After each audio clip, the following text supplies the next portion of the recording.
I'm changing reality, John. Oh my God. Okay. Hello there. Welcome to Spider-Man's Tangled WebShow. And if I sound depressed, it's because I just found out that evidently the thing that I always thought was a joke is actually real. Evidently, Superboy really did punch a hole in reality, and that caused a bunch of shit to change. I've never read the story, and so I always thought, because that sounded so ridiculous, I always thought that was people on forums just making things up. Evidently, I have a lot to learn because damn. We were talking about DC doing yet again another reboot, which obviously, of course, led to a topic of Superboy Prime punching a hole in reality, causing one of the last few DC reboots. And then John was like, "Holy crap! You mean that's real?" I laughed for I laughed so hard, and I laughed for about 5 minutes. I was on the floor pretty much. That is insane. All right. You got Crisis on Infinite Earth, which is a really beautiful story about telling how the DC New York reboot. Crisis in Time was more of a time travel thing. Flashpoint 2. How did they handle an Infinite Crisis? Everything was better on my Earth. All right. But yes, we wanted to bring that up because it was so funny. But don't worry, this is a Spider-Man podcast. This is a Marvel podcast. Don't worry, we're going to talk some Marvel and some Spider-Man. I'm Jonathan, webmaster of SpiderManFanrave.com. Go on over there. We got plenty of cool Spider-Man stuff. And tonight I'm being joined by James. What's going on, James? How was your week? Pretty normal right now, I gotta say. Just hanging out with friends last night. I made my homemade macaroni and cheese for them. They pretty much enjoyed it. I thought it was pretty badass. I'm glad. While hanging out with my friend, I finally got to try out the Wii U and play Super Mario Maker. And to anybody who makes those bullshit levels where they're impossible to beat, fuck you. Which includes my friends. Oh my. Okay, here's my question. Is the Wii U really as bad as everyone says? What? Is the Wii U really as bad of a system as everyone says? I like I said, I only played it a couple times when I'm over at friends' houses who do have it, so I can't really judge. But I can just say I feel no way. I don't like it. I don't hate it because I haven't really played it enough to have an opinion, honestly. Yeah. But I will say about Mario Maker because I have played that a lot in that day that I was there, and like I said, and that includes me because I did a dick thing. I would like make the block spell out completely random in jokes between me and my friends. Look it up. It's already my friend Trevor's Rave Crow account, and it's called James Games. And in there, I just made up completely bad shit, funny things to write in the bricks. Like there's like a whole bunch of stars that make your invincible power up, but there's no freaking way to get to them because they're just randomly in the blocks, and then they can't come out. And then like I would make like spell like I said completely random words like OCAT, which is a running joke between me and my friends, that if I type OCAT or if I say OCAT, they know I'm hungry for a taco. Because OCAT backwards is taco. Holy crap, it is! So when it is taco. So when you go in this map, there's like a whole like a whole long stretch where you just Mario and you walk across and there's nothing there except for the fact that the sky and bricks now spells out OCAT. So I just made this really silly level. My friends went asshole though. They'll put the blocks to the point that you can't go over the door to beat the level. They'll put Bowser on top of Bowser on top of another Bowser. God damn it! There's too many. Ah! Yeah, so I did that yesterday. So that was a piece of shit. And school was school and work was work. So can't really say much more. All right, what have I been up to this week? Oh, and also I punched a hole in reality. Fuck you. All right. What have I been up to this week? Well, aside from learning that bullshit exists, well, let's see. I've been job hunting myself, so yeah, that's been going as well as that can for me. What else? School is school, just like James said. Today was DIY home repair day, so that was fun. Let's see. I got down and dirty in the mud, or mortar, I guess you should say. Why I got a funny image of now John now with like this like Andrew Garfield lookalike and this Emma Stone look-alike, and he's like mud wrestling them. I'm getting down and dirty in the mud. James, I just want to point something out. The moment you started that analogy, our viewer count actually dropped. You're welcome. Okay. But yeah, that's pretty much been this week. Nothing too extravagant, just the unfortunate life of the simple life. I don't really know why it's unfortunate. It's actually very simple, and it's very contentful. So what happened this week in terms of Spider-Man news? We got a teaser. We got something. We got a Dead No More thing. Holy crap. I'm so excited. Can you hear the enthusiasm in my voice? Yes. I am so pumped to find out that the guy in the red suit from Amazing Spider-Man Volume 4 is going to have a storyline all about him. Because I never knew this, and I never expected this before. Holy shit. Can we talk about the elephant in the room? No, Gwen is not coming back alive. That's not who they're hinting. Yes. Let's talk about that. No. Gwen Stacy is not coming back. Gwen Stacy will not come back. You know why? Because I think that the people at Marvel respect Jerry Conway. They had him write a story last year. I think people at Marvel respect the fact that the death of Gwen Stacy is one of the most famous comic book storylines of all time. I don't think they're going to bring Gwen Stacy back. And here's what else I think that the people at Marvel realize. Emma Stone is not Gwen Stacy. The Gwen Stacy of the 616 universe was the biggest stereotypical Silver Age girlfriend you can possibly think of. They are not bringing back Gwen Stacy. And I also just want to emphasize this once again.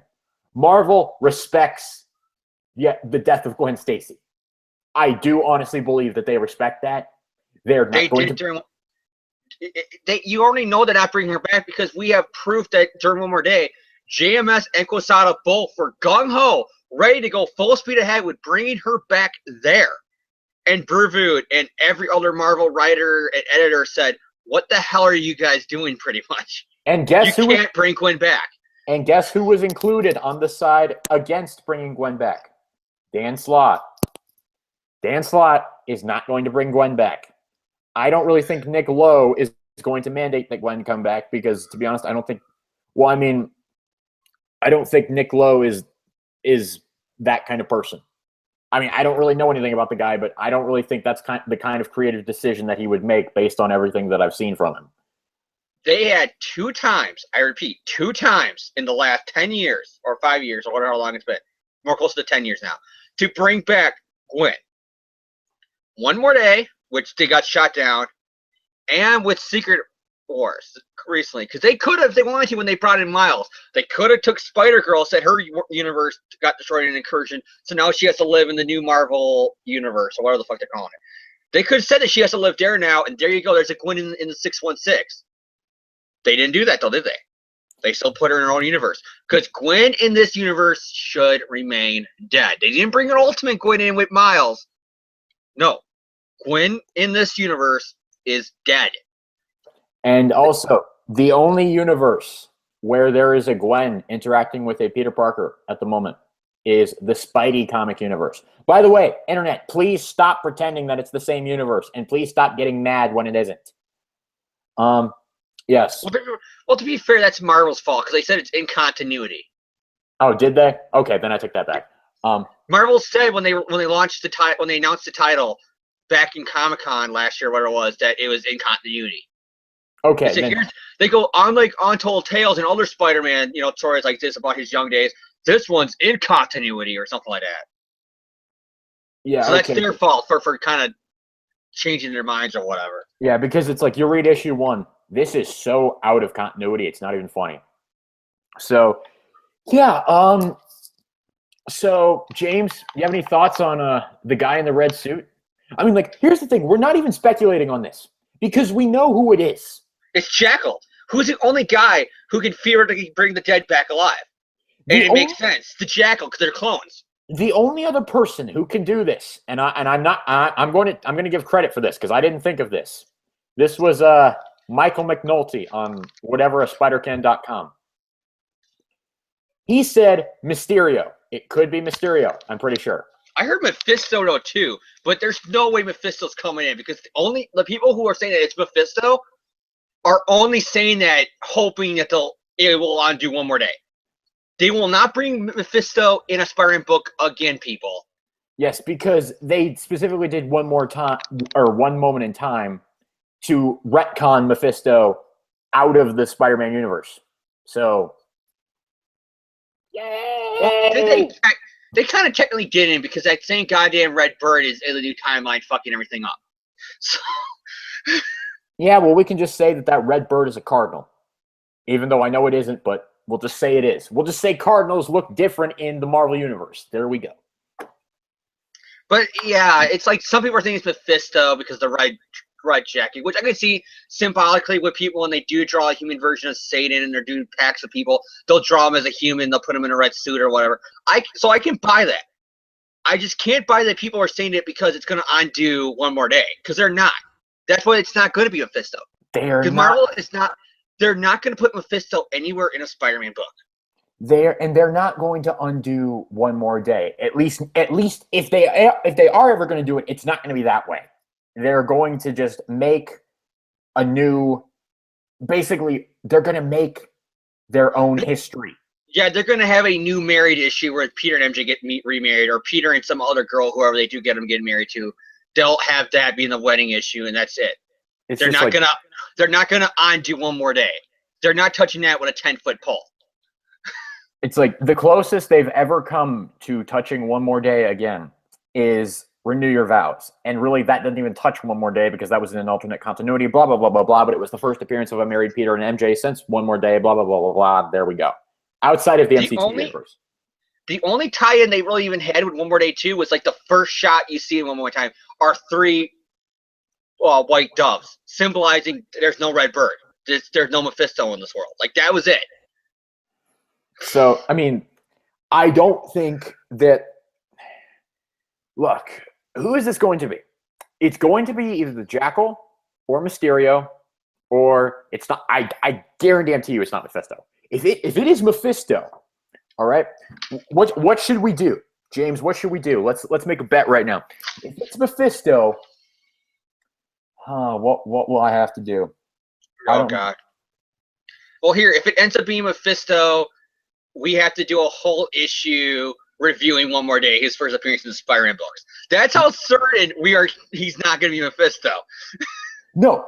If it's Mephisto, we will do a review of One More Day. And we will try to find everything we like about it. Oh, I can tell you right now, you're not going to get a single thing out of me. Except for maybe Quesada's artwork, because Quesada has some good artwork every now and then in that book. But here's the catch, though. And if we don't find things that are good, we have to make them up. So pretty much the whole story. We have to put on our rose-colored glasses. But here's the thing. We got no problem with that because it's not going to be him. Exactly. That's why I'm making the stupidest bet we could possibly make. Because it's not going to be Mephisto. What would Mephisto have to gain? Because One More Day, he outright said the only thing he wanted out of Spider-Man's whole life is the marriage. Because it's like a fuck you to God. Like, haha, I took their marriage.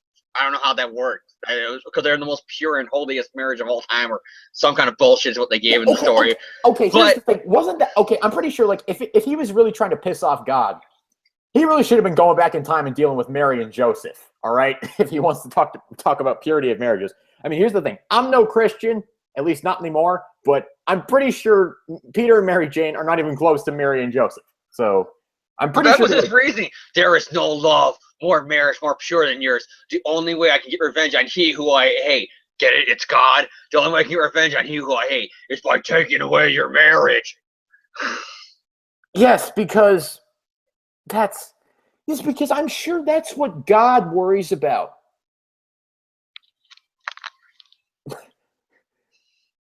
It's like, I'm making it so that way you guys had sex out of wedlock. Oh, yeah. Oh God. Okay, let's get off the religion topic. But no, that's basically what it came down to. But that's why it's not Mephisto, people. The Mysterio is. John just told me this. I'll go Mysterio is my second pick, but my number one is Jackal. Yeah, I was like, to be honest, Mysterio. It's. I feel like it's a little too out of left field for me, especially. The only reason. Oh, you go. Sorry, I was just gonna say, like, especially with the prominence that Jackal had, like in the first, like in the big time part with Spire Island, and then he had a role in the Alpha story, and then he had various roles in Superior Team Up. I feel like the Jackal is probably the more, I don't know, the more likely candidate for this position, but it's just like, who is the guy in the red suit?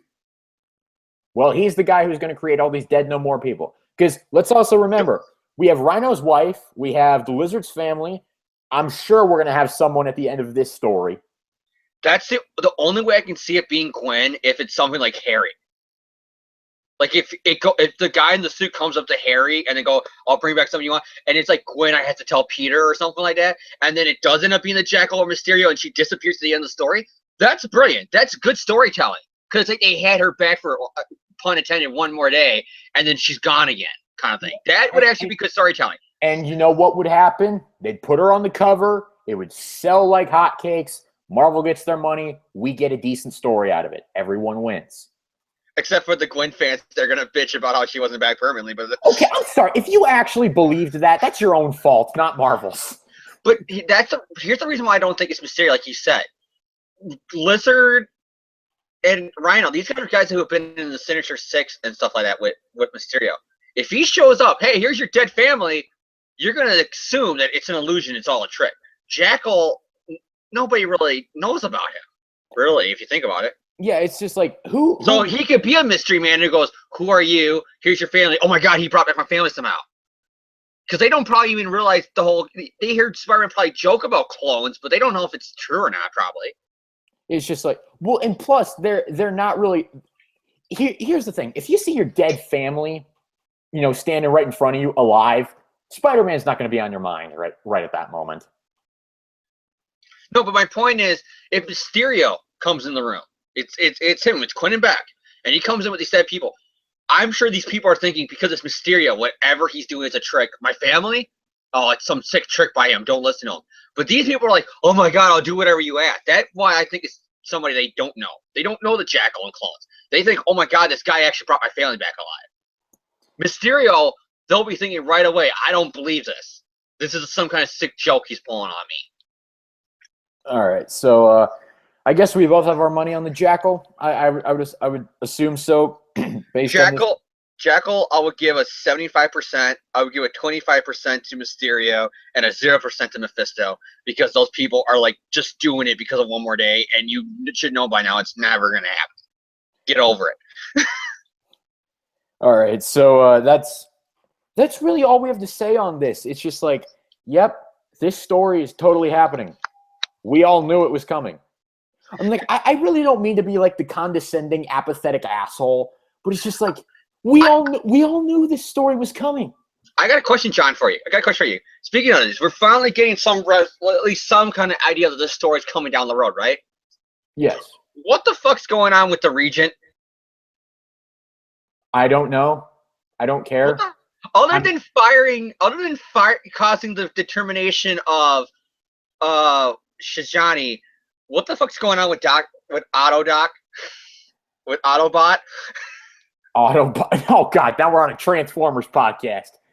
No, it fits though. Autobot. Oh God, Dan Slott. If you have that in an issue, please take it out now. It's not that it's a bad joke, but because he just said it, I can't read it now. It's kind of like when J.R. Fettinger got really mad when people were calling him Spock because it's not Spock.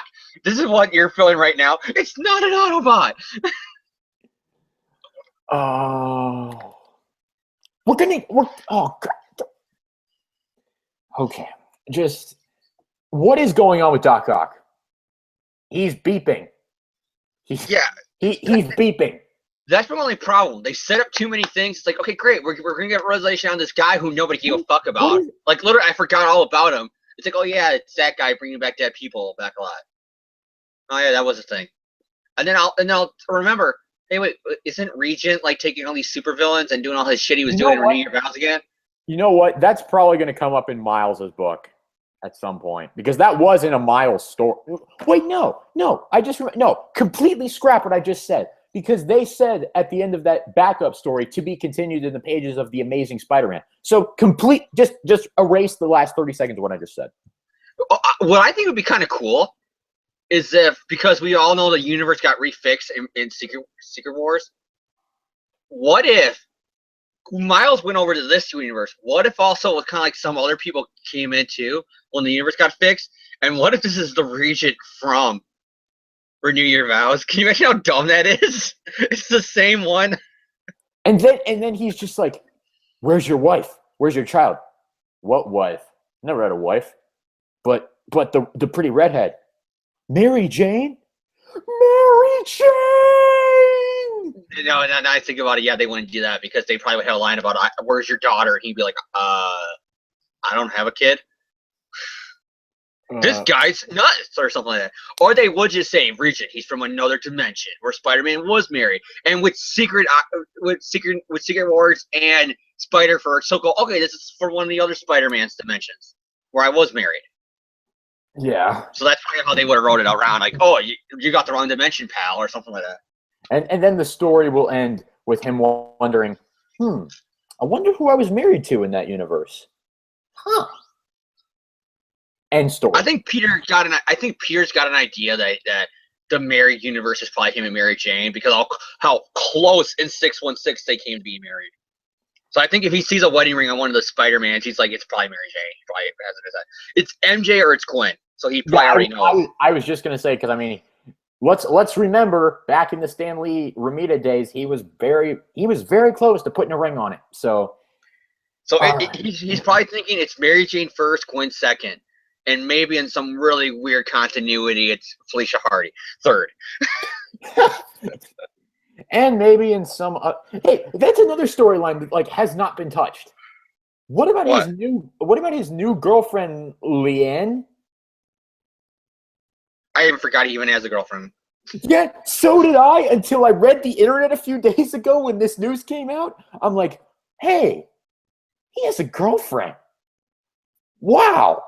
Well, because normally, like even Carly, how rushed they were to make everybody love Carly, you still had at least some progression of her being a friend first, then his girlfriend. This girl is kind of like 8 months later, she's his girlfriend. But this girl doesn't even appear. She's like not even a factor in any of the issues. Because I don't think she's meant to be a factor. She's meant to just be, see, Peter can date a hot scientist now because he's like Tony Stark.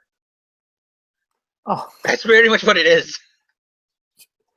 Oh man, I mean, like, I don't mean to bitch about the current Spider-Man books because, like, I don't mean to do that, but I just find it funny that we're coming up with all of these storylines that we've talked about, probably on this podcast, that we literally forgot about after we did those episodes, and we're just remembering now because I honestly, you would probably think that I'm not a fan of the books because I cannot tell. You would probably think, I've shown before me reading the panels and showing them on the screen and stuff like that. People probably would think sometimes that I'm lying. I'm not really reading the title because there's things that people bring up to me and I'm like, that happened. It's like, oh yeah, that happened in the past issue. I completely forgot about it. I forgot that it's his girlfriend. I knew that there was that Asian chick that he was having dinner with and stuff like that. If that even is what happened, but I don't remember her ever being outright said, "Oh, you're my girlfriend." And then you know what? I'd forgotten until we mentioned him a few minutes ago. I'd forgotten that Harry was back in the books at all. Yeah, the fact that he's using his mother's maiden name because that's going to keep Norman off your tail. Oh God. Well, Parker hired a guy named Harry, whatever the fuck the mother's maiden name was. No fucking way, that's Harry Osborn. All right, we'll get off the topic. Just the Dead No More teaser. Yay! It's coming. Oh, by the way, the animated cartoon starts in a couple weeks. If anyone's interested in that, animated cartoon. The Ultimate Spider-Man Season 4.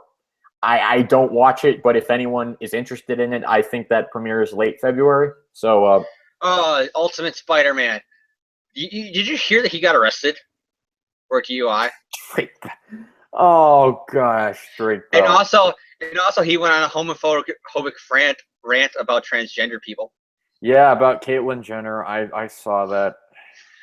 I just thought I would bring that up because it's like, remember when people liked Drake Bell? Yes, because here's the thing. Drake Bell was on Drake and Josh. If you do not like Drake and Josh, you have no heart. That show was incredible. It was a classic. I thought it was okay.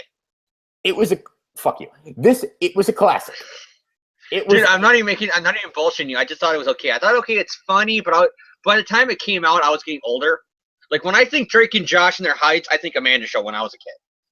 Drake and Josh was kind of like, okay, I'm getting kind of a little bit too. It's coming weird from the guy who watched Power Rangers, I know. But still, Drake and Josh was kind of like, yeah, I don't really find this joke funny no more. So let me just say, Drake and Josh was classic. Drake Bell, he's going down the road of every fucking child star ever. It sucks. All right, but we will move off of that topic. We'll move on to what comics we're going to review this week. I will just bring up another thing when you brought up Ultimate Spider-Man. That says something again about forgetting Spider-Man. When you say, oh yeah, the cartoon's starting up again, and I asked you what cartoon? To be honest with you, I didn't even notice that.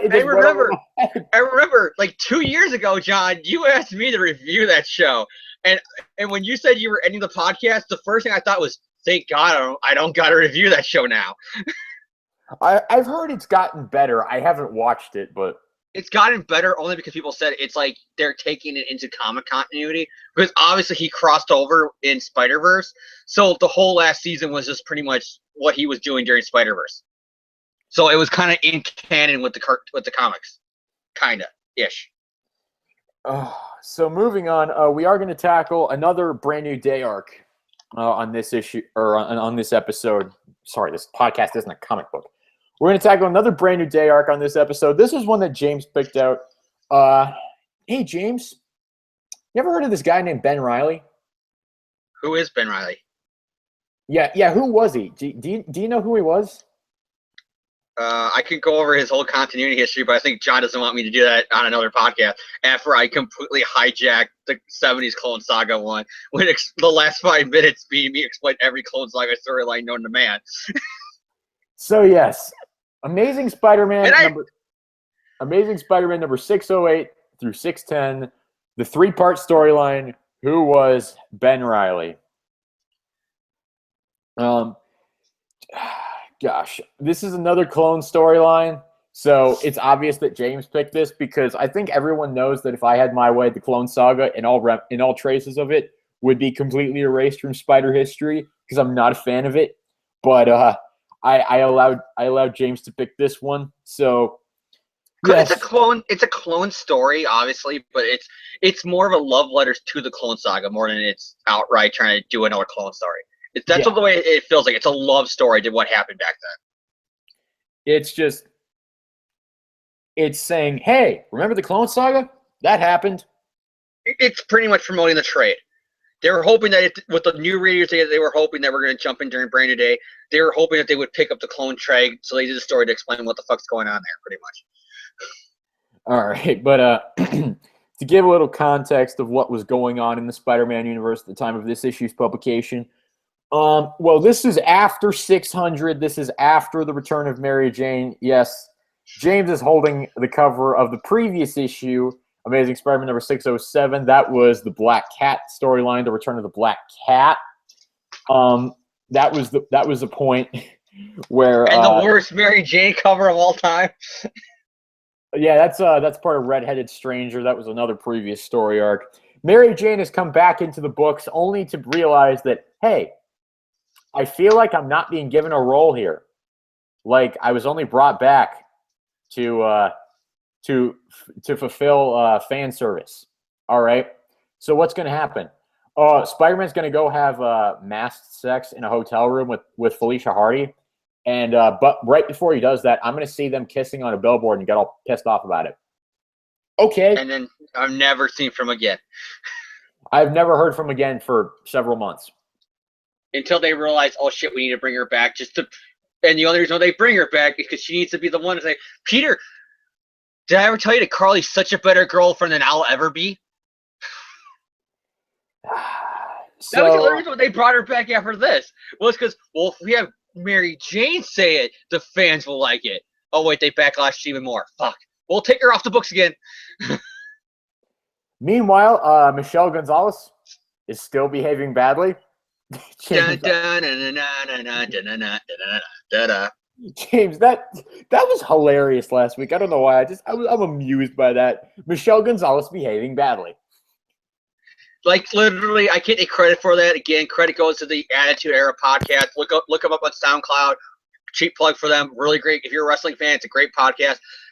Go on their YouTube page because they actually put a video file of like the video clips of all the Boss Man behaving badly, and it just fits here with Michelle. Because with Boss Man, it goes from just stereotypical wrestling villain, oh my god, what a heel, he cheated to win a match, to be killing dogs and making fun of guys his dads who have cancer. It goes batshit crazy with that guy, and basically it almost parallels with Michelle. She begins just being the lawyer, kind of bossy sister of the guy who was your roommate originally who tried to frame you for murder, to being the biggest bitch in comic history. So, yeah, all that's going on. Meanwhile, there's a supervillain, or she says she's not a supervillain, but Screwball is on the loose, and she randomly popped. John, I thought I was reviewing the first issue. No, I'm just giving context at this point. But she is also she's popping up in the Spider-Man books every now and then. She makes some appearances in this storyline. Oh boy, does she! Yeah, she's totally there.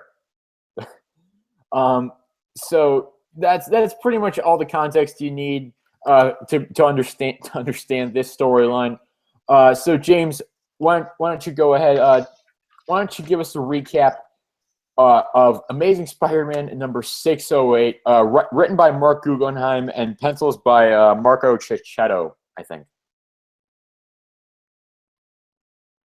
Oh, you want me to start now? Yes, please.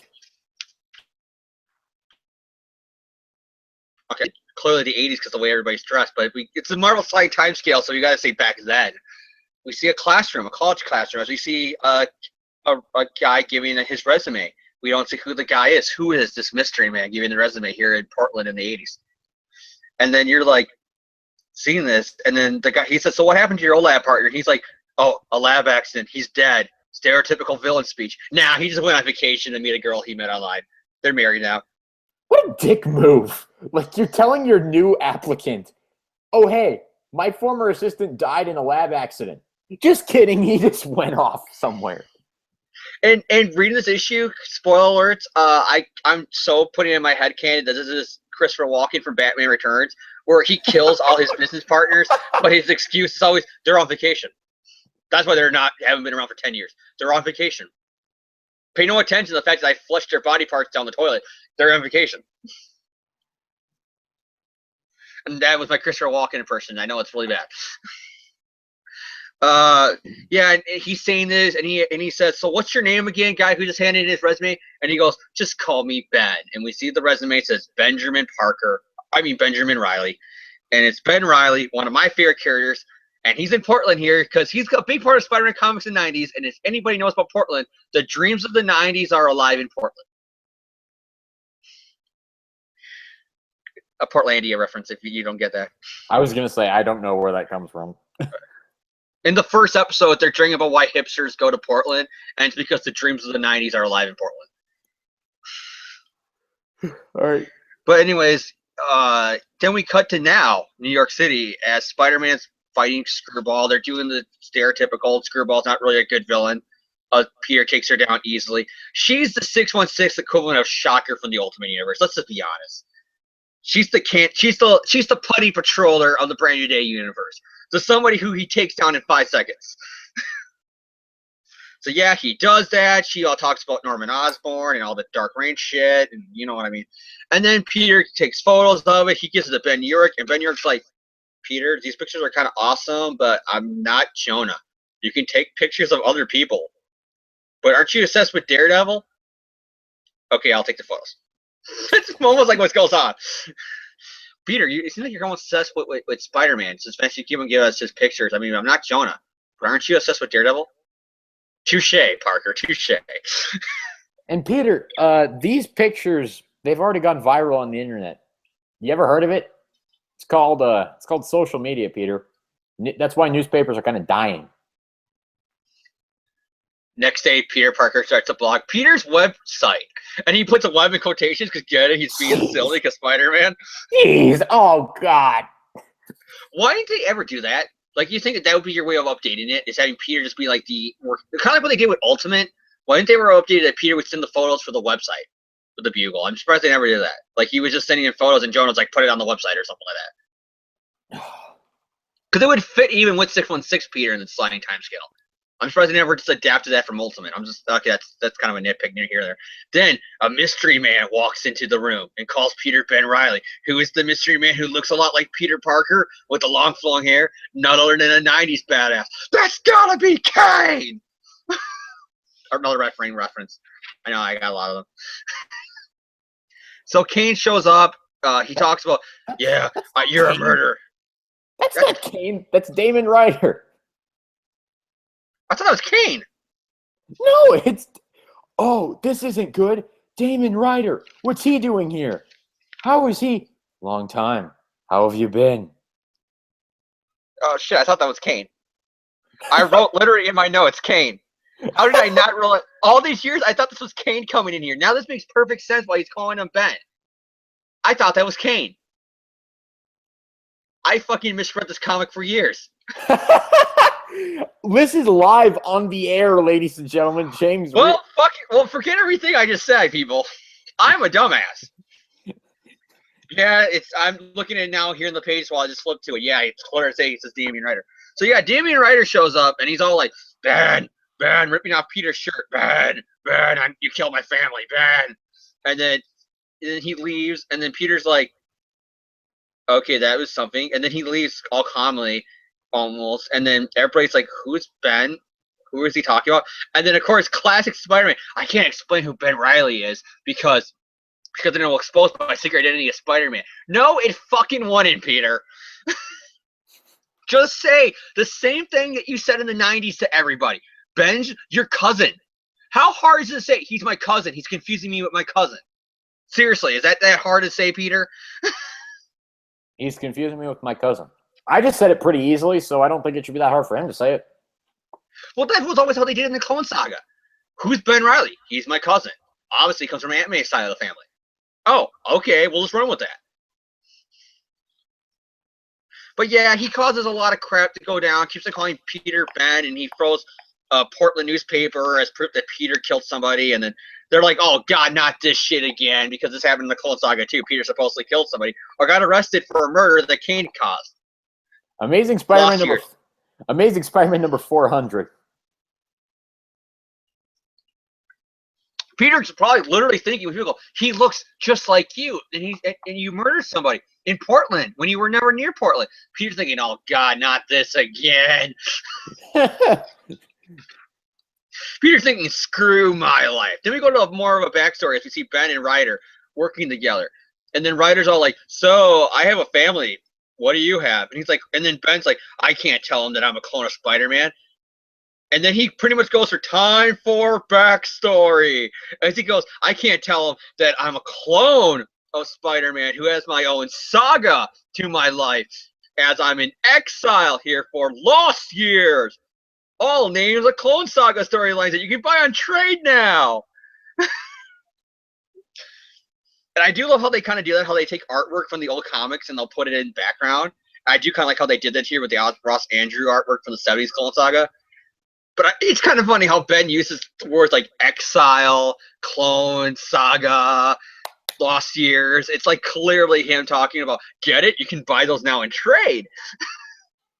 And then you have the editor note that's the most funniest one I actually have, where they basically, because of how bad shit wrong it is, where Ben's explaining his expedition, and then the editor's note says, see every Spider-Man comic from the 90s.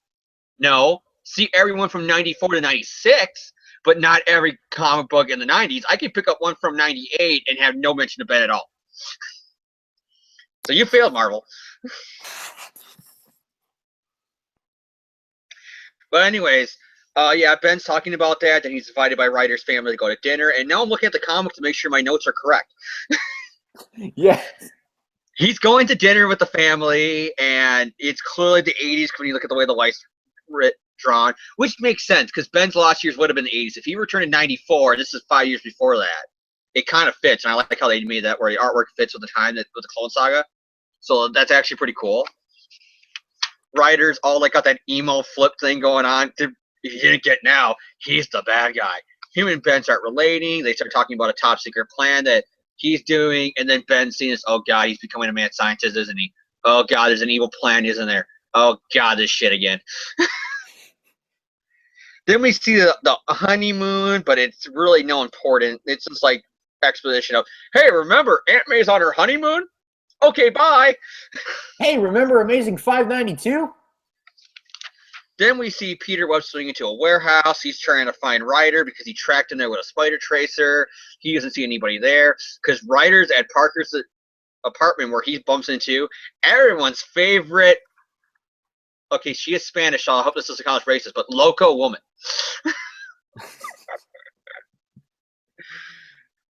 But anyways, yeah, she's there, and and this artist, I'll say this right now, like me and John point out, they're trying too hard to make her like the sexy bad girl, I think, because her thong's coming out of her pants. Yeah, it's just like, okay, this is. They have her in a yellow tank top, barely coming off her breast, short shorts, and her thong's coming out of them. It's just like, okay, this is a bit much. This is a bit much. And every pose she's in is like her on a bed like this. Almost, pretty much. It's like... And just like, look at this panel. You don't read any of this. Like, look at this page. If you don't read any of that dialogue, that's just creepy. That's a creepy progression of panels. She opens the door. A seemingly attractive woman is on the other side. And that guy just makes the creepiest face you could possibly think of. It's like, don't read any of the dialogue, and that's a really creepy comic. Yeah, well, anyway, she comes to the door, and he's like, is Parker there? No. Oh, he's like, is he there? He's trying to find him. And he's like, no, he's not home right now. And then she bitches about him. Because that's going to help the psychopath who thinks he's a murderer. You're going to bitch about him. To a random stranger at the door who's just like this to you. John, look at my face. He's like doing this creepy face to her, and she's like, I'm going to bitch about my roommate to this random stranger opened the door before and let in the house. This is not Michelle. This is not Michelle Gonzalez behaving badly. This is Michelle Gonzalez acting like a dumbass who probably got raped. I'm not making a rape joke, but seriously, in real life, this is probably what would have happened to her. Yeah. Because this creepy guy is smirking at her, and she's just letting him in the apartment because he vaguely said your roommate killed somebody. Pretty much. Okay, I'll let you come in. I mean, it's creepy. So let's just call a spade here. It's creepy. Then we see more of Ryder, mad scientist. Ben's calling him out on it about how you're using your science to be evil, and he's all like, "Oh, I'm evil now. I hate you, Ben. I'm warning you now. You're ruining it. You're ruining everything." And then it's like Ben's probably thinking, "Oh my God, this is Warren all over again." Seriously, I'm on exile. Why can't I escape this shit? It just follows me. And then while this is going on, Peter's looking around the dark, abandoned warehouse as we notice that Michelle Gonzalez is about to be bitten by a vampire. Oh my God, Michelle's she is going to be raped, and it's 50 Shades of Grey. Oh my God, Dan, or whoever wrote this, Guggenheim, I am ashamed of you that you are doing this in a comic. Oh my gosh, what is this? And let me just say, that panel of him with her in the mouth and the teeth open and everything goes absolutely nowhere. Spoiler alerts, it goes nowhere. Yeah, it literally, like... Why does he do that? Other than to make you go, oh my God, I gotta read the next issue. Because you really give a shit about Michelle. She shows her underwear. She's sexy. I gotta see what happens in the next issue. Oh God, just... Well, anyways, Peter starts hearing the footsteps, and then he goes, not this crap again, as he realizes a mysterious man in the shadows comes up to him, starts choking at him. Who is the mysterious man in the shadows choking him in the same poses of the same mysterious man in the shadows who used to choke him the same way in the Clone Saga? No other than Kane, because I finally got it right, John. And I want to say, Marvel put a Hostess for Pie ad in here, too, like around the time of the original Clone Saga, so that was a nice little tie-in, too, I think. Well, I have the trade, so I don't have any of the ads, but it's for the Marvel 70th anniversary, but I almost feel like they did this on purpose because A, it's a Spider-Man one, and B, it probably came out around the time of the original Clone Saga. Yeah. All right, James. What are you thinking of Amazing Spider-Man number 608 here? It's pretty good. As a fan who was the Clone Saga, I like the little nods to it. The only problem I have is Ryder. Because the artwork, for one thing, I can't tell him the fuck apart from anybody, so you can tell by the whole Kane thing. He looks like Kane in that panel, and then in an earlier panel when he's with Ben, I got to remind myself, which one's Ben and which one's him? Because the only thing that's different is they have the same hairstyle, but Ryder's is slightly a little bit longer and red. But their faces look identical. The only artwork that's kind of, and it's Luke Ross who did that artwork. Luke Ross, you don't know, he did, obviously he did, currently, at this time, he was doing Captain America with Beer Branker. And he also did Clone Saga. So that was like a little tie into the Clone Saga. How they took an actual artist who worked in the Clone Saga and had him do the backstory stuff. That was a really nice touch. And that was kind of cool. I do like I said, speaking of the artwork again, I like how Ryder and everything in the flashbacks is clearly the 1980s. Because going by context, the Clone Saga was 94. Ben was on a lost year for I think they said 5 years.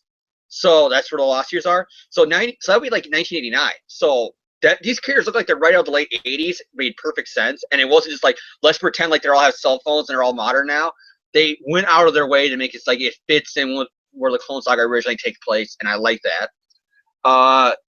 The regular artwork is really grimdark for me. I think it works better with a Batman or Daredevil, not really a Spider-Man. The only positive about it is that they made Michelle look kind of hot, but that's probably just because she's not wearing a Mark Sanchez jersey this week. Butt fumble. Me and John, literally, me and John both talked about it for show. It's always this artist went over the top to make her look, she's sexy. She's wearing short, exercise pants. Her thong's coming out of them, and she's a tank top that's barely covering up her breasts. It's and then, she has her hair where it's kind of flipped down like this. So they're trying to make her look all sexy. Except it's a cartoon, so it's really not doing much for me. Exactly. But that's almost what they're they're trying to do. The story, though, is pretty good. Just kind of weird, if I can say it honestly, because it literally is all just he's nutso because he thinks Peter's Ben, and Peter can't fucking explain that he's not Ben. He keeps on saying, you got me wrong, it's the wrong guy. But he never outright says the logical thing that everybody else in the world can prove, because he has said this before in the 90s to all these same people pretty much. Ben is my cousin. We just happen to look a lot alike. I know it doesn't make no sense because he's on my aunt's side, but he's my cousin. He's Ben Riley. My Aunt May's name is May Riley. I'm Peter Parker. I'll give a DNA test to prove that I'm Peter Parker, but the person he's after is dead, and it's my dead cousin. It's not me. Everything could have been solved there. But no, he's in the front line where they're all like, Peter, why is he calling you Ben? How can I explain he's my clone? Explain the same way you explained it in the Clone Saga. I mean, this is almost like when Stan Lee wrote the book, and Stan Lee would say, I can't say I like spiders. Everybody will think I'm Spider-Man. Yeah, I think spiders are Flash Thompson is starting a Spider-Man fan club. I can't say I like Spider-Man because everybody will know I'm Spider-Man. I hate Spider-Man. Jonas right. That's why I saw him the photos. We're going to shove you in your locker now. Curse that Parker luck. Well, yeah, you are a fucking dumbass for jumping to that conclusion from, if I tell them I like Spider-Man, that means they know I'm Spider-Man. Even though Flash Thompson is clearly saying he likes Spider-Man and all the people joining the fan club. All right, James. But any other thoughts on 608? Do you give it a thumbs up, a thumbs sideways, or a thumbs down? He gives it a thumbs up for you, those of you who cannot. It's just My only real complaint is that the artwork is sometimes hard to tell, Ryder apart from everybody else in the book, and the whole thing about Peter Holt, I can't tell them that he's my clone. Because it's like, you explained it before. He's my cousin. There, end of story. Oh, okay. All right. My thoughts on the issue. I disagree with James on some points. First of all, I thought all the artwork in here was gorgeous. I love Cicchetto's work. I love Luke Ross's work. I think it's all great. I think it's absolutely fantastic. Gorgeous to look at. All the artists, the inkers, the colors, all of them did a great job. I thought the opening scene with Screwball was pretty fun. I enjoyed that. It was a fun Spidey action sequence. Nothing too dramatic. Just, nice, fun, lighthearted scene to start this fairly deep and kind of dark-ish story. I thought that the backstory with Ben Reilly and Damon Ryder was actually pretty well done. I didn't mind it that much. I thought it was you could tell that there was an emotional connection between the two. You could tell that I don't mind it either, John. I wasn't complaining about that when I said about the backstory. In fact, it fits because if you read Lost Years or any Ben Clone Saga stories that take place before, he comes back in between the 70s Clone Saga and the 90s Clone Saga and those Lost Year stories, this would fit in perfectly. Oh, yeah. I have no complaints there. The only really funny part I make a joke about is the exposition of, I did this and that by being Spider-Man's clone while I was exiled with all these random references to make you want to buy the Clone Saga trade. And then the editor caption says, read every Spider-Man comic from the 90s. That one panel is the only one where I see what you did there. Besides that, everything else works perfectly. Yeah, but I thought all that stuff was pretty good. Pretty good explanations as to what's going on. I do think though that the story jumped around a bit too much. Sometimes there are interludes between scenes and between the present and the backstory. Sometimes those got a bit choppy and a bit, I guess, pretty. The Michelle one's weird because there's like a random one panel of Ryder about the biter in the neck that goes absolutely nowhere, so it makes it even more confusing. And there's an entire page just like I was surprised, James, that you didn't mention this page. At one point, Nora Winters asked, "What the hell is going on?" And that's what I was talking about. Yeah, where everybody's asking, "What the hell's going on? Who's Ben?" And he says, "I can't tell them." And it's just like there's this bullshit right here. I just like, wow, you went so far to explain the Clone Saga, and then you didn't. But then you didn't actually deal with it in the story. Awesome, yay. That was there for fan service of drawing him as the Scarlet Spider. I know. You have one panel now of him as the Scarlet Spider where Peter says, how can I tell them he's my clone? And then Peter kind of, in this story, in the annual, Peter almost acts as out of character, like Ben Reilly ruined his life. When anybody read the Clone Saga, yes, originally Peter thought, you're ruining my life, you're the Jackal's Pawn, get out of here, everything's a lie, I'm going to beat up my wife now because I'm so mad at Ben. Literally, that was some of the early stories of the Clone Saga. When Peter was unhinged, when you get towards the end, Ben's his brother. Ben's probably the closest thing after Harry died he had to a best friend in the books. He literally, when he called him his brother, he meant it. And now all of a sudden they hate each other. It's like, Ben, what did you do? All can I say he was Ben Reilly, the guy who single-handedly ruined my life. No, the Jackal ruined your life. You never hated Ben. You originally didn't like him because you couldn't trust him because he was the Jackal's clone, but at the end of the storyline, you called him your brother. Your last word to someone he's dying and disintegrating is "Rest in peace, brother." You were, and now he's going around, Ben. Oh, what did you do, Ben? You're ruining my life again. You always ruined my life. No, he never. Whatever.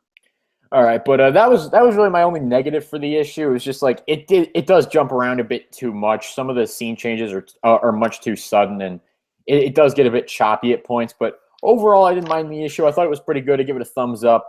No really big complaints from me on the story front.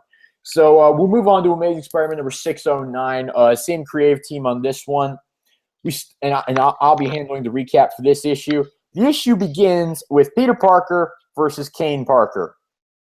Because once upon a time, there was a boy who got spider powers. And there was also a mad scientist who wanted to clone the boy. That just sounds wrong, but the first attempt didn't go too well, and the result became the monster of this little fairy tale.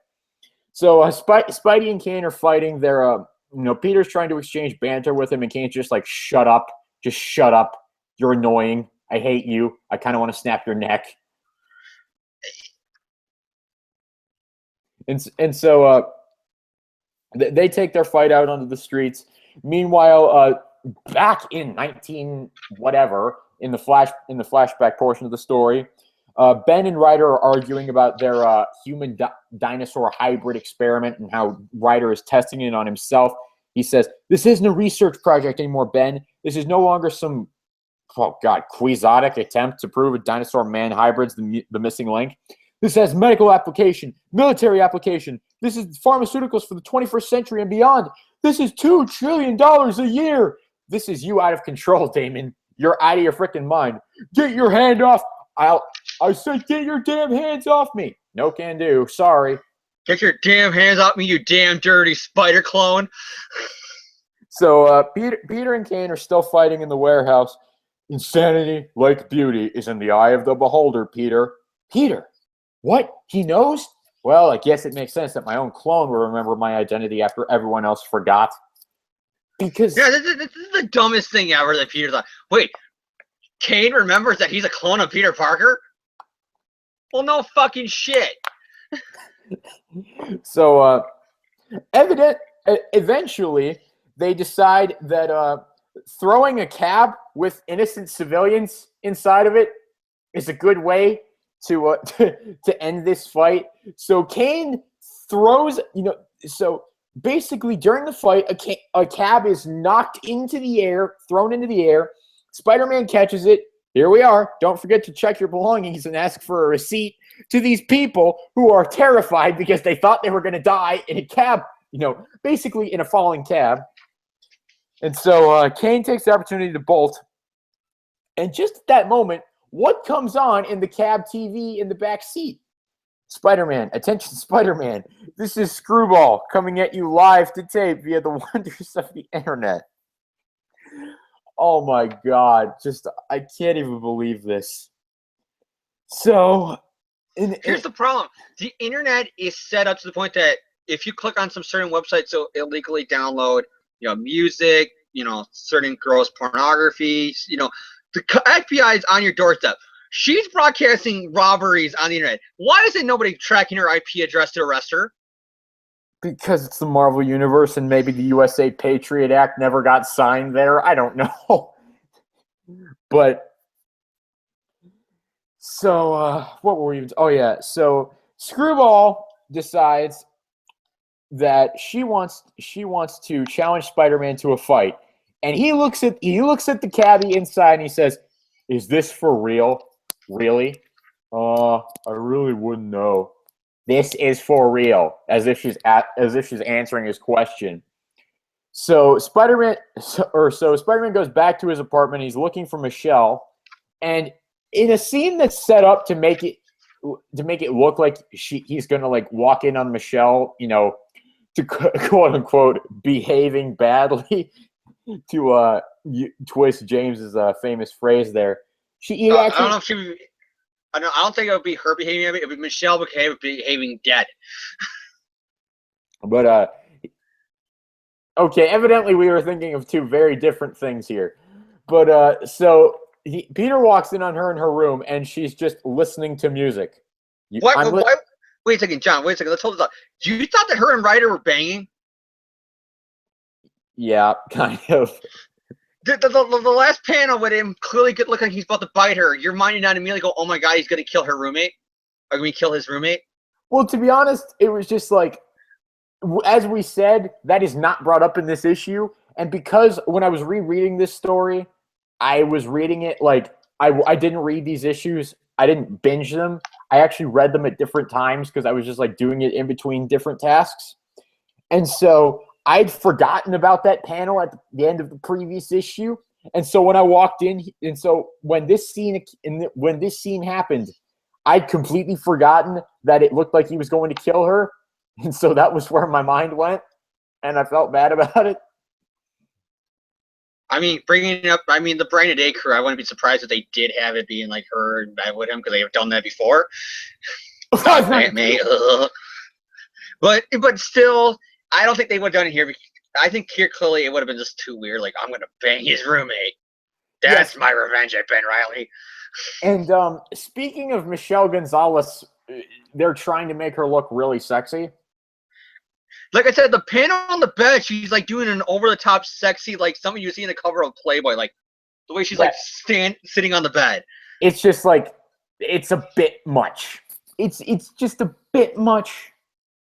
Like I said, here's the one where they got her with the flip hair. Like when you point to the flip hair, the thong hanging out, all that. It's like clearly they're trying to. She's sexy. It's just like, Peter, why aren't you in bed with her? You live with her because she's kind of a crazy, psychotic piece of crap. Like they're almost like they're trying to set her up as she's that crazy chick, but Peter digs crazy chicks kind of thing. I guess. So they talk, and she reveals that yes, she did talk to Ryder. Look, Queen Drama, I don't have time for the jealousy I'm sensing here. Did he hurt you? What's wrong with you, Parker? You're okay? Better than you. Here, your friend left this for you. And it's a burnt up teddy bear that they're going to explain later on in the next issue. But so then we go back to another flashback, and it's Ben taking Ryder. But I do like the look on her face, like she's saying privacy, and the way she says it ... when she does the burn out the teddy bear. I think she finally catches the drift that this guy's kind of nuts. Like, oh my god, I let a psychopath in now. She's like, because I respect your privacy. And you look at her face as Peter holding the burnt out teddy bear. She's like, what the hell did I let in the house? Yeah. So we go back to another. A flashback of Ben taking Ryder to the hospital to try to get the dino DNA flushed out of him. But all of a sudden they realize he's gone. And so Peter tells Michelle, listen, you need to go stay in a hotel for the night. Why? Just, you need to go. What did that Ryder guy, did he tell you where he was going? He said that he was going to pay a visit to your cousins. Fuck. And so Peter swings over there. He's like, all right, no answer at Aunt May's house. No answer on Harry's cell. I send one text message as an insurance policy before heading out to Forest Hills. And this text message is the stupidest fucking thing you'll ever see. That'll be touched on in the next issue. I know. And so then we go to another flashback. See what I mean when I say this book skips around a lot. Ben Reilly goes to Ryder's house. He runs into his family, and he's like, everything's fine. I need to talk to Damon. Meanwhile, Peter shows up at the Reilly house. You missed one part, John. Look at what the toys the kids are. Yeah, the kids are. Yeah, the kids are playing with the burnt up teddy bear. So it's actually brought up here. Yeah. So meanwhile, Peter arrives at the Reilly home. Harry opens the door. Peter, get out of here. Call 911. Is that Peter? Please, Mr. Osborne, ask your friend to join us. Ah, shit. And it turns out he's the guest of honor. And just at that moment in the flashback, Damon is starting to turn into a man-dinosaur hybrid. And look who's just outside the window of the Ryder house. Kane. Ah, Clone Saga. I missed you. And the mystery man of mystery who's stalking both Ryder and Ben turns out to be the same mystery man in the shadows that's been stalking Ben throughout all the last years. Clone Saga. Never change. So the final page of the issue is Ryder holding up a gun to Peter, saying, I mean, it's pretty obvious, isn't it? You killed my family, and now I'm going to kill yours while you watch. Peter. Yes, Peter. And while we're at it, why don't you tell them who you really are? Funny you should put it that way, buddy. Because if that's what it takes to save everyone, that's what I'm going to do. As he pulls up his shirt. Next issue, a plot that goes absolutely nowhere where you think. Because we already did Civil War. We don't need to do that plot again. All right. So, James, we'll let you go first. What do you think of ASM 609 here? It's good. I agree with you. The flashback got really annoying. It's almost Man of Steel levels, how every 5 seconds they get a flashback to something. Like, literally, they are. They're like, Peter goes, like the teddy bear one. It would have made more sense of him holding it and then flashback to Ben running into the house. Instead, it's a different random flashback of him and Ryder yelling at each other again. Like, it's out, like you said, almost out of place almost. And it's just really weird, the flashbacks. the whole yes, Ben, explain who you really are, or no, yes, Peter, explain who you really are. It's just so fucking stupid because anybody in their rightful mind would have known if the guy would have said, "See, you're the guy who killed my family back in the '80s in Portland." Peter never went to Portland; he was here the whole time. Like literally, that's what it feels like. Yeah, it's just really stupid, and that part's the flashbacks, and the writer thing is just getting really annoying. How he's all like, "Yes, I'm psychotic, so I don't trust you. You're Peter Parker. I think you're Ben Reilly using a fake name, even though everybody here pretty much claims that this guy has never been to Portland from the time frame that I said he murdered my family, and they keep on calling him Peter. But he's Ben. Kill him." That part, writer's not really that good of a villain. Let me just say that. You got that. You got the Michelle thing that me and John keep on bringing up, how they're like over the top trying to make her look sexy. It's just getting to the point where she's sitting on the bed. She's got this kind of pose when she's showing the thing to Peter with her hair flowing across her face. It's like they're going over the top, saying, "You want to sleep with a comic book character?" And just, for kids. While we're talking about comic book characters for kids, let's look at this cover for ASM 607. This is kind of a tangent, but I think it fits with the Michelle Gonzalez conversation.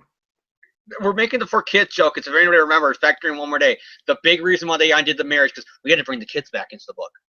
Kids don't want to marry Spider-Man, but they do want one where his roommate's Fong's kicking out her ass.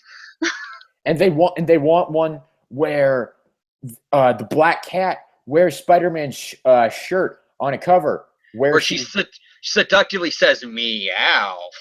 And she's literally nothing more than a sex doll. But yeah, that part's a negative.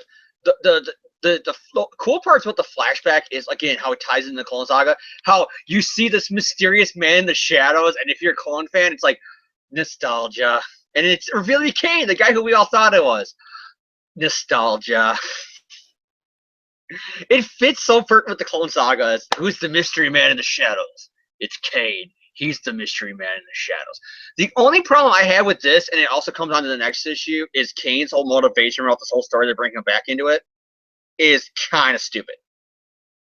Because I'll explain it when we go for the overall next issue. But this issue with Kane's return and the next issue, Kane's whole reason why he wants to beat the shit out of Peter literally makes absolutely no sense if you ever read a single issue in the 90s Clone Saga. But I'll get to that when we get to it. But yeah. Other than that, pretty good issue. I'll give it a thumbs up. It's just the writer is really not a good villain. He never came back here for the Sark, I don't think. All right, my thoughts on the issue. The Spidey Kane fight at the beginning, I actually thought was pretty good. You know, I've made a few jokes about it with the flying cab and stuff, but I thought it was a pretty decent fight. There was some good banter apart from the stupid psychic mind block joke that was put in that James pointed out that I also rolled my eyes at. But other than that, it was a pretty good fight. The artwork by Chichetto and Luke Ross, once again, absolutely fantastic. You know, even with Michelle Gonzalez behaving badly. Well, she's not really behaving badly besides for Peter not invading her privacy. And they kind of make it, like I said, that panel with her face, when she sees the burnt teddy bear, the face she says when she has privacy, I think that's when she gets it. Wow, that creepy guy with the creepy smile. Maybe I should not have let him in our apartment. But, so yeah, I like the Spidey Kane fight. I like the artwork. The backstory between Damon and Ben, I did mention that it gets really choppy with its implementation into the issue, like where it's placed. The story isn't that bad. Like, I actually still think the backstory is fine with the plot. It's just the way they implement it and the way they splice up the story by constantly cutting back to it. And like James said, what they cut back to at various points in the story, when just a panel before they'll have established something that comes later, but they'll jump to a completely different point. It's just, it doesn't really make a whole lot of sense. Like the panel, if you would have shown the writer's wife walking the door and the kids playing with the toys and you see the stuffed animal there, that's a great segue. Right? Here it was like a completely different scene, and then 2 flashbacks later is Ben walking into the house with the toy. So it's just like, yeah, it doesn't make a whole lot of sense with that. So that is something I didn't really like. Also, and I'll get onto this in the next issue, because this, to be honest, like, it's just kind of annoyed me. Why is Screwball in this issue? Why is she here? Because she's a brand new day villain, and oh my god, aren't they so cool? That's why we brought them into the title. It's just like, okay, when she was at the beginning of the first issue, I was fine. I had no problems with it.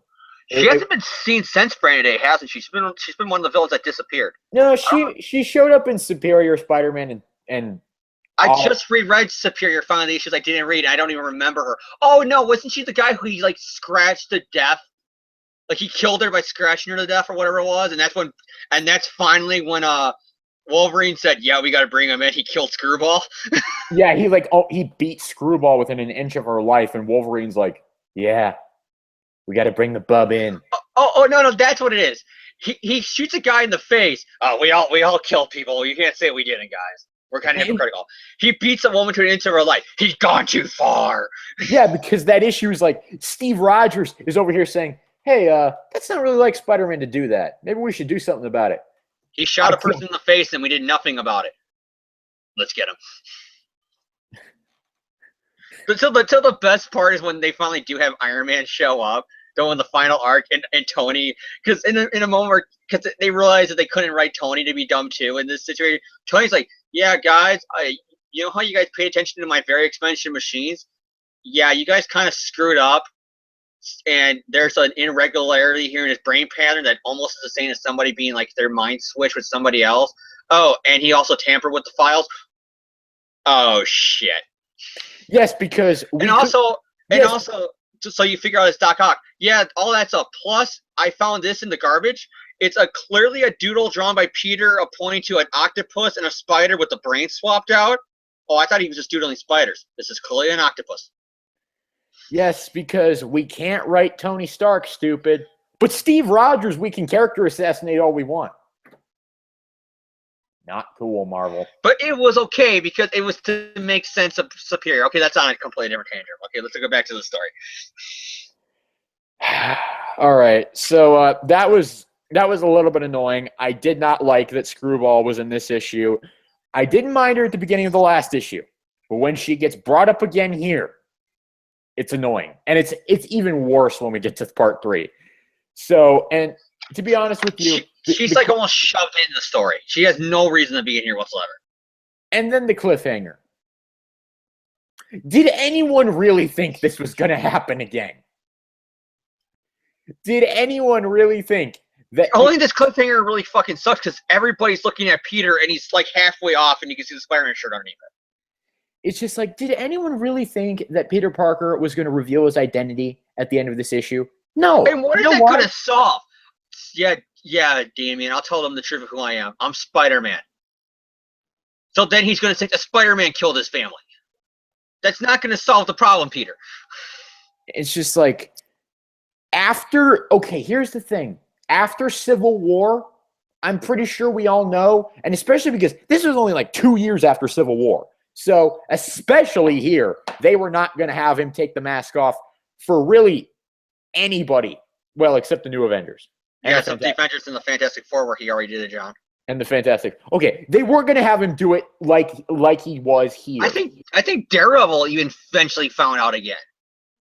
So it's like they weren't going to have him do it it makes sense why Daredevil found out again, because when the mind block got undone during Spider Island, his senses probably told him once again who it was. So that would make sense why Daredevil knows again. Okay. Yeah, but they weren't going to do it like they're doing it here. So we all knew that. So it's a cliffhanger with no weight to it. So and before you're done, can I bring up the cover real quick? Because while I like this artwork normally, the cover, Peter's head is like a eraser. I don't know if you saw this. It's the red hood from Batman continuity, the Golden Age red hood from Batman continuity with Spider-Man eyes. So yeah, I give this issue a thumb sideways. It's not really that. I don't really think it's that great. It's not terrible, but it's not wonderful. So I give it a thumb sideways. I give it a thumbs up because I'm a pervert for Michelle. Oh wait a second. That's what a creep would say. I give it a thumbs up just for 90s nostalgia. All right, but James, we are going to move on to ASM 610. Same creative team once again. Part 3, the finale of Who Was Ben Reilly. Hey, are we ever going to find that out? He's a clone. We already found that out. I know. I'm kidding. I know that's my joke. He's a clone. I know. So Sean, if you want, I will go over Ben Reilly's complete character history again for you. Don't think I won't. Yeah, I don't doubt that he will. All right, James. Give us a recap. What happens in ASM 610 here? Well, it begins with this actually pretty kind of cool page. How you got the parallel between Ben and Peter. With him being confronted by Ryder in the past and then Ryder in the present. That's actually pretty good. I like how it's done. It's like dead in Portland, and they're both saying all right. It's kind of cool. They did that kind of tie-in. And then we get the question again: who was Ben Reilly? Well, he was Spider-Man calling in the '70s. Like I thrown in the Stoke sack. Then he turned out he wasn't dead, and he went through a lost years, which involved this backstory of this issue and more stuff as Kane killed somebody. Okay, I'll stop, John. I didn't wake up this morning. I died in my sleep. I'm in hell. Speaking of going to hell, Ben Reilly died. Had the dust. Green Goblin killed him when Norman came back alive, because it turned out, spoilers, Green Goblin was behind the Clone Saga all along. Because he turned out to be the Squire, who was a mystery man of mystery, who employed Judas Traveler, who was another mystery man of mystery, a part of a billion mystery man of mysteries that were in the Clone Saga. Okay, I'll stop, John. But anyways, we see Ben and Ryder fight, and it's actually pretty creative. As who breaks through the window? Hello, Ben. It's Kane. Kane was his degenerate clone that was degenerating, and he killed a woman in the past that got Peter framed for murder in issue 400. Kane does that same pose that Kane has done ever since the Clone Saga. Every comic cover, every panel that Kane's in the comic, it's him. We were Ben or Peter. It's like that's Kane's go-to. And with the professional wrestler Kane, who was also kind of a psychopath wrestling character, who has a brother who he's similar like. I know there's not no connection, but I do find it funny that Kane's like go-to pose, everybody is choking him above their head. And the professional wrestler Kane's finish move, it's a choke slam where he lifts somebody above their head by choking them and slamming them down. So kind of weird continuity connection, I guess you could say. But yeah, Kane shows up. He does the stereotypical clone's like, I'm going to kill you, Ben. Which makes you think, okay, Kane, because Kane framed Peter for a murder in 400, maybe Kane murdered this guy's family too. I do love that. How you don't think it was Kane who did it. But we cut to the present as, once again, hello, Peter. It's Ben. I mean, it's Kane. And here's where the story gets really stupid. You got Harry, who somehow gets untied and tries to help Peter, but he gets smacked down like a bitch. But then here's where the story gets really bad. Kane says, because, okay, continuity makes sense. Kane, when we last saw him, thought Ben was the original and Peter was the clone. But here's the thing. Kane had a truce with Ben.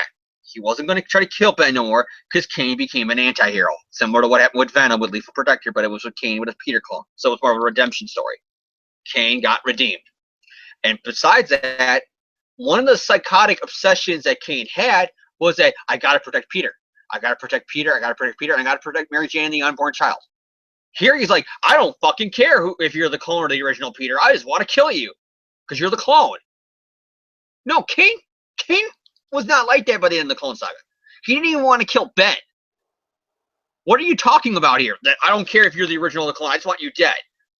Kane was never like that with Peter, and by the end of the Clone Saga, he was never like that with Ben. But whatever, that's getting on a different Clone Saga tangent. I think John doesn't want me on.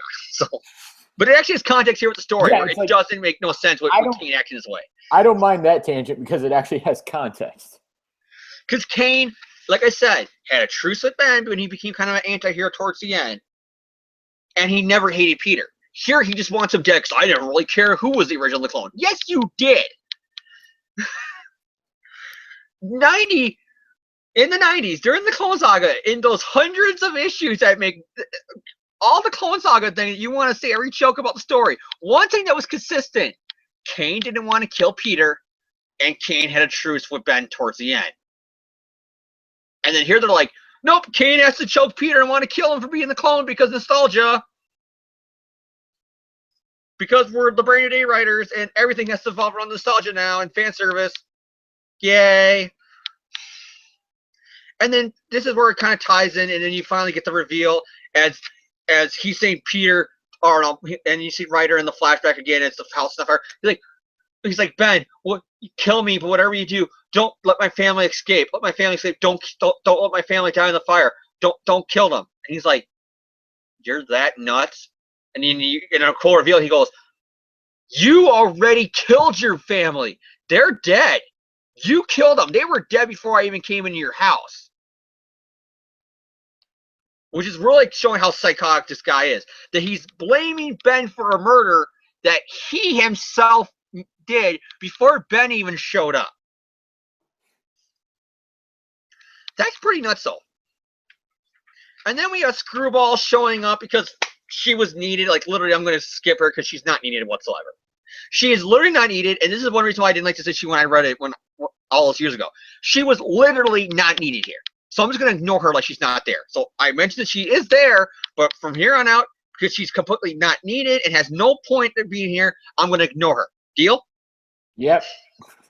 Peter gets out his cousins and everything, and Harry, which kind of makes sense here why he can't say about the Ben Riley is the clone thing. Because there's his real cousins. They're like, who's Ben? We never had a cousin named Ben who lived here. Now, here it would make sense. Oh, I can't say that story because my legit Riley cousins are here. There it makes sense. Earlier, though, fuck it. I don't know why he never said it. Once they're out of the house, he doesn't care. He dresses up as Spider-Man. Screwball's in the house for, like, fuck it, for whatever reason. Kane attacks everybody. Screwball screws off or whatever. Who cares? Then Ben goes, I'll show you the truth. You want the truth, Ryder? He takes off Spider-Man's mask, showing Peter, and he screams Riley. And then Ben's like, really, dude? Really, dude? You're still not connecting the dots that it's Spider-Man was off in New York when all this shit was going on with you? Really? Really? You don't get it? He's like, no, he's not Riley. And again, with continuity to Clone Saga, he's like, but he is Riley's clone, so he is the closest thing you can to kill. Which actually has context, kind of, a little bit. And then Peter goes, but he is right. And Peter comes to the same goddamn revelation he came all the way years ago in the Clone Saga storyline Revelations. He goes, well, he is kind of right. It doesn't matter who is the clone in the original. I am me as you are we, and we are we, and we are all together. I am the Eggman. Woo! They are the Eggman. Woo! I am the Walrus. Goo goo gachoo, a goo goo gachoo, Mr. City Policeman sitting. Sorry, I'm a Beatles fan. That's my favorite Beatles song because I am the Walrus. Just because I'll bat shit on LSD, they had to be singing right in that song. I'm sorry, but that's one of my favorite Beatles songs, so I love that reference when Peter said that. Because I was right around the time I was getting the Beatles, and it's my favorite Beatles song, so I'm like, oh, I get that reference. And I do like how the sliding time scale works here. Back in the 60s, Aunt May didn't get why Peter and all the teenagers liked the Beatles. And what does he say here when he makes the I Am the Walrus reference? Oh, that reminds me, I gotta replace all her Beatle records that just got burned out. But I do love that little Beatle when it goes, I am he, like we are we, and you are me, and we are all together. Oh yeah, that reminds me, I gotta replace all her Beatle albums. That is a great reference. And it sums up the Clone Saga. Because if you listen to I Am the Walrus, it's the most confusing bad shit you have to be on drugs to get song ever, which fits with the Clone Saga. Yep. And then we cut back to another flashback, even though it's not needed whatsoever. But we go to another one where he goes, no, you're lying, you killed him. And then Kane comes out of the fire with no hair. And then there's more fights. Everybody leaves. Ryder gets punched and knocked out in the flashback. And it ties into here where he once again screams lies. It's like, dude, really, you're not fucking getting it. I get it, you're nuts, but take the hint. And he punches him and knocks him out again. The police show up. Spider-Man webs up his face, and he's all like, I'm out of here, bye. And then we cut back to Peter in the epilogue, and they keep on saying, hey, Peter, that one guy, he looks awful lot like you. Who was he? Get it? Because the name of the story was who was Ben Riley. Now the question at the end is, who is Kane? And then Kane shows up with Ryder, and then he once again goes back to, I have to protect Peter Parker, Kane, and he kills him. The end. All right, James. What are you thinking of ASM 610 here? And we'll ask you, what are you thinking of the whole story in general? Who was Ben Riley? This last issue was convoluted, confusing, with random flashbacks, confusing, random characters thrown in who are not needed there.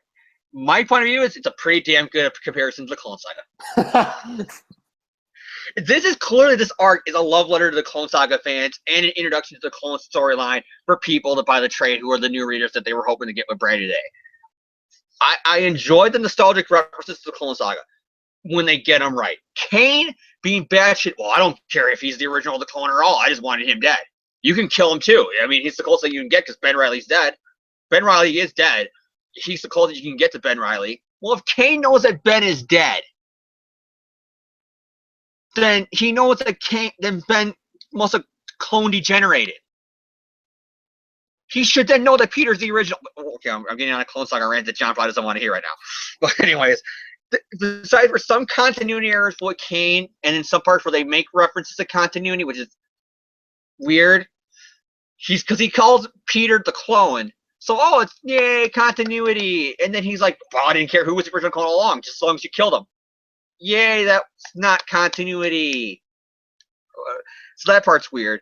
Screwball, what the fuck was she doing there? Like, excuse my language, but seriously, she had 0 point. She had literally no. And you know what? She literally just disappears. She doesn't even get an exit. She's just forgotten about. You know why she disappears? Because no one can. Because you can't see her seeing Peter's face. Remember? So what do? They write her like her being killed in the fire, her leaving because, oh shit, this is getting real, the house is on fire. Nope, it's just one panel, she's there, and the next panel she's gone. To pretend she wasn't there. This part of the story, this final issue, like, completely kills it. Like I said, I was a fan of this arc when it was coming out, because I was just getting into the Clone Saga, reading back issues, getting the trade, reading the true director's cut Clone Saga miniseries that was going on at the time, listening to the Clone Saga Chronicles podcast. The first podcast I got into, if it wasn't for Clone Saga Chronicles podcast, I wouldn't be on the show probably, because I probably wouldn't even know what a podcast is. Or at least that there were Spider-Man versions of podcasts out there. So you got all that stuff, and I was reading the story, and then you get to this final issue, and it's convoluted, it's confusing. Sorry, I can't pronounce words right now because I'm so angry at how bad this issue is. And there's literally too much. You got the Riley cousins, you got Harry, you got Ryder, you got his dead family in the past, you got Kane, you got Ben Reilly in the past, you got Screwball. Who the fuck cares about Screwball? You got the SWAT team. There's just way too many players in this issue. So, James, do I take it that you're going to give this a thumbs down? I'm going to give it a thumbs down because, and then it ends with, get it? The question no longer is who is Ben Reilly, it's who is Kane. All right. I'll move on to my thoughts on the issue here. Oh, and Ryder got killed off. So know what that means? Ryder's never coming back for more stories where he's going to cause more trouble with Peter and the Riley cousins. So what does that mean where that plot point goes?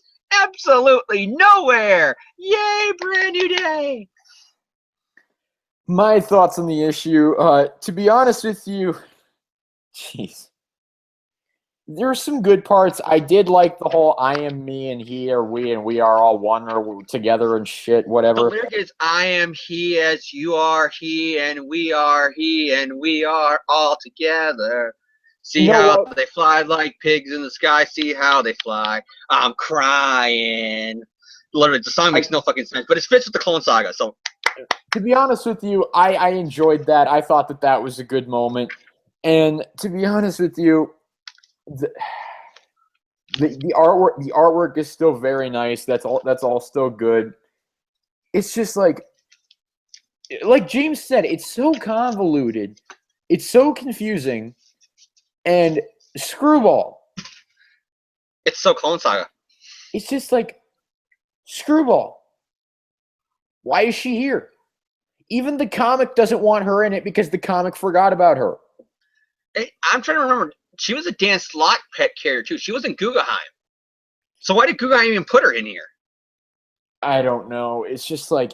Because literally, the only brand new day villains that it seemed like that still have going traction in the modern issues are Dan Slott's villains, because nobody in Marvel saw that, hey, one of the thing that they said, one of our biggest problems with these issues is that the fact that all the villains, like JMS introduced a villain, and then they were forgotten by the new writer, and then that's all that was. A new writer will come on the books, they'll create their new villains and creative characters, and then by the time that writer's out the book, they'll be forgotten about.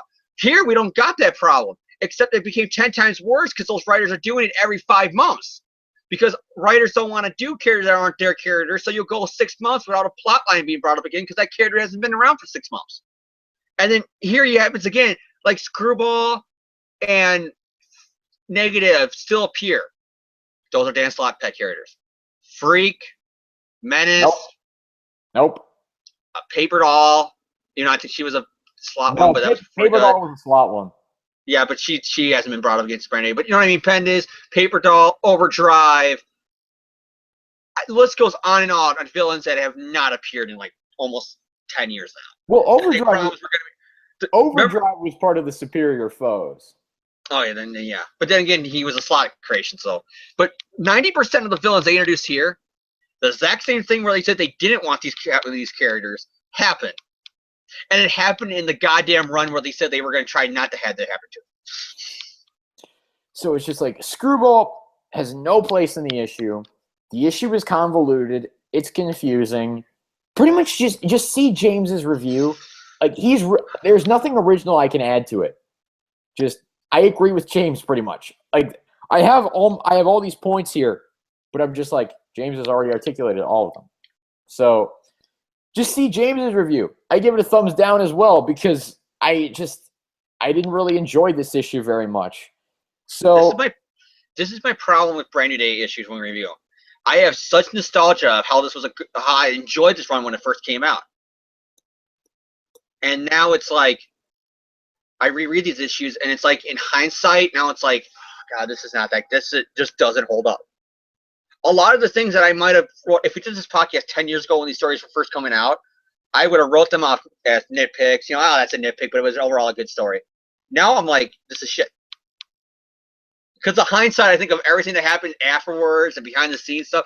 With hindsight now, it completely changes your view, you know, of stuff. And now it's like, at the time, I would have been like, hey, this was actually pretty good. There's some people that don't like this, but they're still a little bit angry about the marriage. I personally like the marriage, but this has still been pretty good runs of Spider-Man. I've been enjoying these stories. They're pretty good. They're nitpicks. Now in context, I realize, okay, this goes nowhere. This is filler. This editor note doesn't even make no goddamn sense because I could literally buy that Carnage arc from '92 that I bought back issues of.